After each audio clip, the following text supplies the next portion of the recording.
Thousands of Filipinos leave the country each month, chasing the promise of a better life. But not all stories end with success. Some begin with silence and scream from the inside. Tonight, we open a story not found in news reports, but buried deep in a woman's soul. This is the Butchok Files. This is No One Came.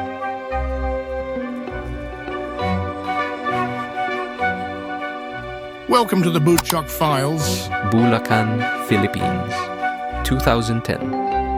Maricel Ramos was 25, jobless and desperate. Her baby was barely 2 months old when her husband left without a word. She worked part-time in a carinderia and slept on the floor of her cousin's living room. One night, she saw an ad. Urgent need, domestic helper. Saudi Arabia, fast processing, high salary. Para sa anak ko, she whispered, kahit mahirap, kakayanin.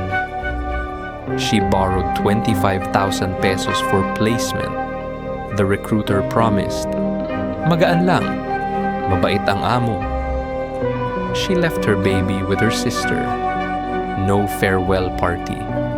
Just a promise to send milk and medicine. Riyadh, Saudi Arabia. Her employer was a doctor. At first, they were quiet but respectful. She cleaned, ironed, and served food, 14 hours a day. Then one night, everything changed. The madam accused her of stealing a missing earring. She was slapped, locked in the bathroom for hours. I cried for help, Maricel recalled, but no one came. The abuse worsened. No phone, no day off, no pay for 6 months. She escaped once, running barefoot into the street. A neighbor caught her and dragged her back. Magtiis ka na lang, another OFW whispered when they met at the market. Pag umuwi ka, wala kang babalikan. One day, a kind delivery man from India noticed her bruises. He gave her a SIM card and said, "Your story. Someone must hear it." Maricel wrote a letter, not on paper, but in a text message, secretly typed during laundry. Ako po si Maricel Ramos, 26, kasambahay sa Riyadh. Inaabuso ako. Wala akong sweldo. Tulungan niyo po ako.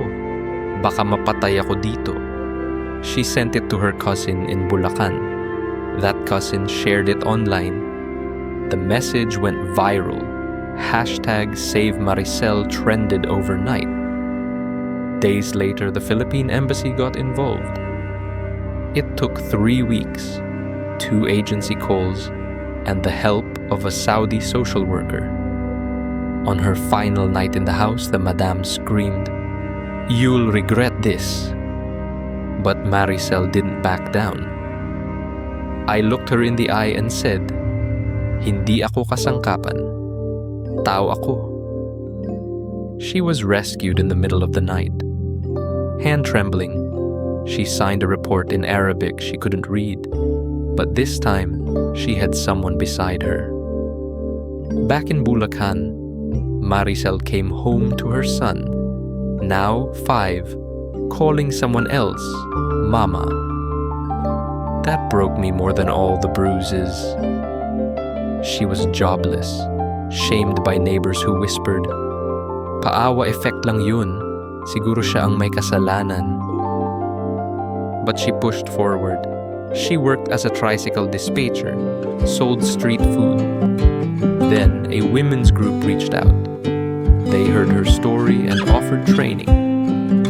In time, she became a counselor for abused domestic workers. I couldn't save myself back then, but now I can help others. By 2021, Maricel was speaking at NGO seminars. She stood in front of young women preparing to work abroad. "Know your rights," she'd say. And never let anyone take your silence.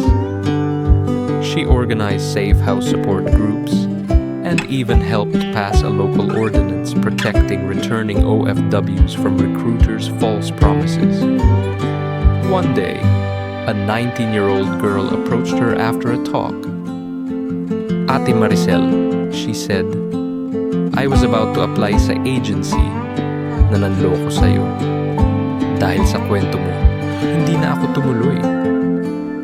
Not all heroes wear capes. Some wear aprons, carry laundry baskets, and endure things no one should. Maricel's story is not rare, but her courage to speak out is extraordinary. For every Filipino working abroad, remember, you are not just a worker. You are a child's hero, a nation's pride, and a life worth protecting. This was the Butchok Files. Real stories, raw pain, real strength. If this moved you, don't forget to like, share, and subscribe. And to all our modern heroes, lalo na sa mga kasambahay, hindi ka nag-iisa. Naririnig ka na. Until next time, ito ang tunay na kwento ng Pilipino. This is the Butchok Files.